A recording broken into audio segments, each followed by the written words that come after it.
বেশি কাছে যেতে পারবেন না, আমার সীমিত যত মানে এই যে এতটুকু, এর বেশি যাওয়া সম্ভব না। মানে আর কি ধারে এলে তো মনে আরো আগে আসেন, আরো আগে আসেন।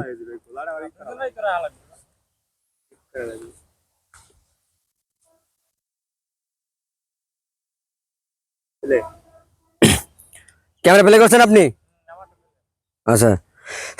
সচল শরীর অচল হয়ে বৃদ্ধ হয়েছে বলে পিতামাতা তার সন্তানের কাছে পায় না কোনো দাম। তুমি আমি কেমন সন্তান ভাই, শেষ বয়সে তোমার আমার সন্তানও আমাদেরকে দেবে না কোনো দাম। বৃদ্ধ বাবা মা অসুস্থ অবস্থায় ঘরে বন্দি, গুনছে শেষ প্রহরের দিন। ডাক পড়লেই মৃত্যুর কোলে পড়বে ঢলে, ফুরিয়ে গেলে হায়াতের দিন। অসুস্থ বাবা ঘরে বন্দি, করতে পারে না কাম। ছেলেমেয়েরা আসে অর্থ সম্পদ নিয়ে ভাগাভাগিতে ব্যস্ত, অসুস্থ বাবার ঔষধের দেয় না কাম।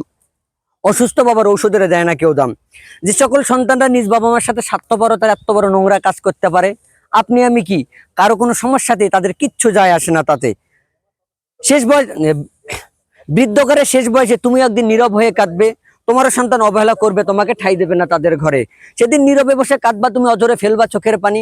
কেননা বৃদ্ধ বাবা আমাকে কষ্ট দিলে কষ্ট মেলে, এইটা চিরন্তর সত্যবাণী। একদিন তোমার জন্যই কেঁদেছিল তারা, একদিন তোমার জন্যই কেঁদেছিল তারা, ফেলেছেও চোখের পানি। শেষ হয়েছে।